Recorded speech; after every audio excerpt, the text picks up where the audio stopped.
Welcome back to another video. We are in the Halloween Cup, and we're going to be using a different team today. This time we're going to be rocking the Cofagrigus with the Azumarill and Toxapex in the back. Great lead. They switch into the Drapion. We switch into the Toxapex. This is going to be a matter of who can potentially get the debuff, who can get to their charge moves quicker. And we're going to start off with the Brine here. Chips away at this Drapion. This Drapion here is going to be trying to throw another crunch, I believe. And let's see if we get the debuff. No. Oh, we do get the debuff on that one, but we didn't get the debuff on the first one. They're going to go for the back-to-back. Does not KO. And we're going to go for this Brine here. They have a decision to make. Will they shield or will they let it go?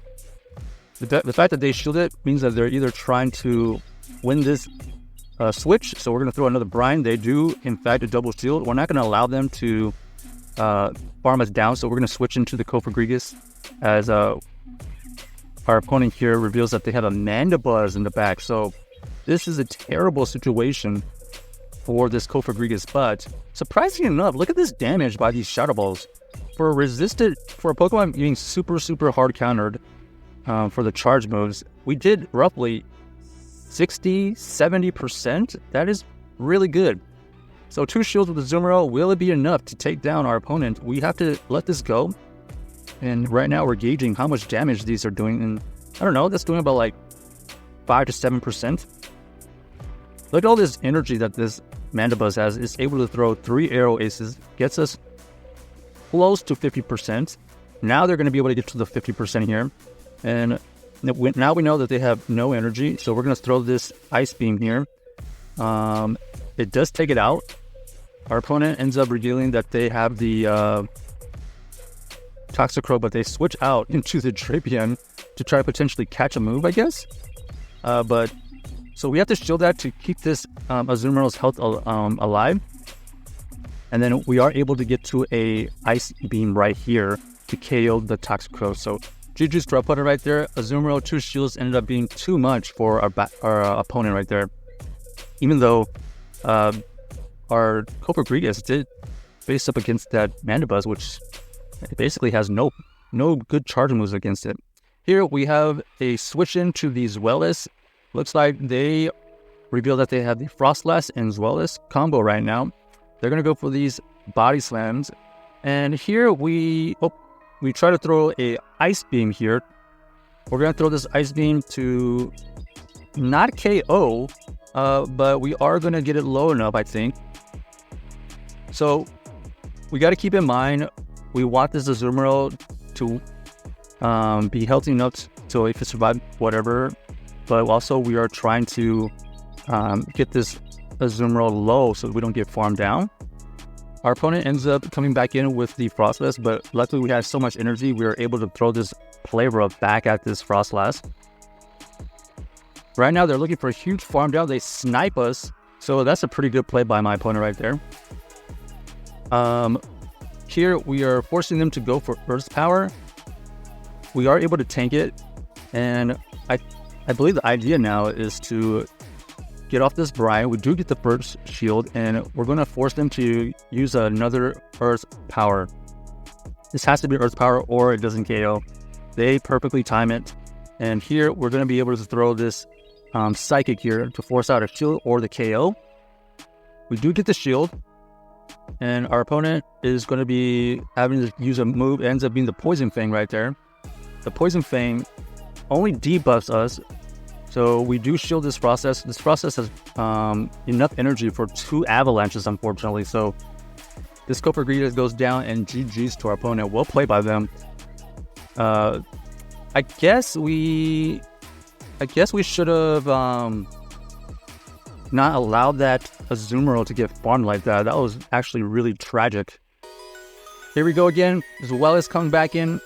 Now we know that we want to take this Zweilous out as soon as possible after a couple of charge moves. So we're going to farm up to as much energy as we can. They're going to be able to throw another Body Slam. And then we're going to be throwing this Ice Beam right here.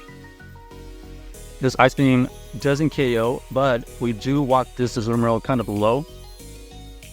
But it's kind of a weird situation because now that this Azumarill is low, we are considering switching out and not allowing any extra farm. But we remember that they have these Shadow Golurks, so we're going to be able to throw an Ice Beam back at this thing. They switch into their Ninetales, which is unfortunate for them because we have the Toxapex right here. This Toxapex is going to only have to throw Brine because we're doing super effective fast moves right here.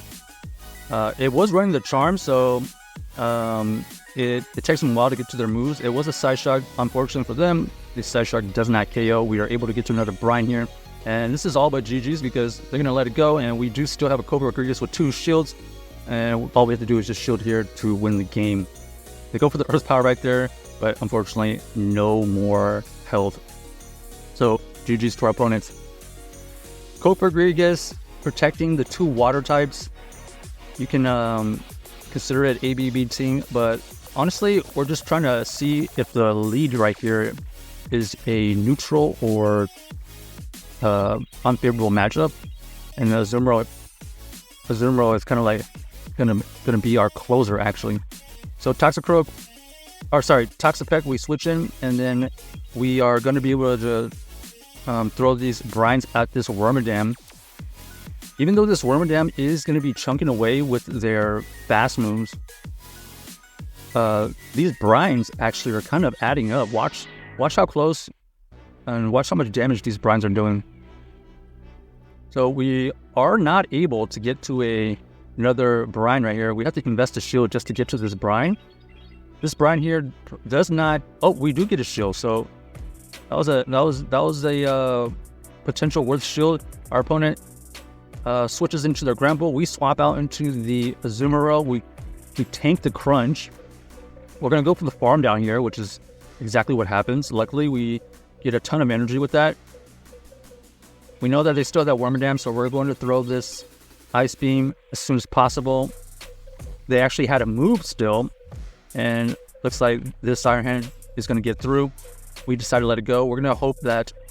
Oh, we actually faint on a Play Rough right there. That is absolutely horrible that we were not able to get to that Play Rough.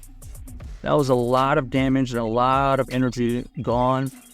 In hindsight, obviously, we should have shielded, but I had no idea what they had in the back right there. So this Cofagrigus is going to get hard countered by this Scrafty here. So this is all but GG's. This Psychic does not KO. If we had even thrown the Ice Beam with our Azumarill, we would have been able to win this game right here. So nice play by my opponent right there. The positive and the negatives of Azumarill is like it's very bulky, but then the negative is you potentially have a weird amount of health, and you are sometimes left in a situation where you have to decide to switch out or go for it. And sometimes you do get the farm down, sometimes you get a farm down, and that is pretty much the game. So next game we are met with the Shadow Sizer here. We're gonna go into our Toxapex. This Toxapex is surviving these X-Scissors. We are able to get to another brine here. We do get the shield. Our opponent is probably running the Knight/X-Scissor version. Interesting. So I guess they were trying to bait that they were having the Knight/. So we're gonna switch out. And we're going to try to see if this Azumarill with some energy is going to pay off. Looks like it is, because they actually come in with a Toxicroak. This Toxicroak only has the Sludge Bomb. We're going to let this go through because we want this Azumarill to either farm it down or potential get them to bait. And it looks like we are able to farm down the Toxicroak. We have energy to throw Play Rough back at this Charger Bug. Now this Charger Bug has to throw 2 moves. And we know we can survive the first one, so we let it go. Ends up being the Crunch. No debuff. And our opponent ends up trying to catch a move, but they already had a move on their Sizer there. We actually switch into our Toxapex because we knew they had 2 moves. So we do catch the Knight/Slash right there. And then our opponent ends up letting us farm it down because they want this extra Volt Switch and possibly try to win in the backline. But this brine goes through perfectly. So GG to our opponent. Check out this team if you haven't already, and let us know if you enjoyed the video.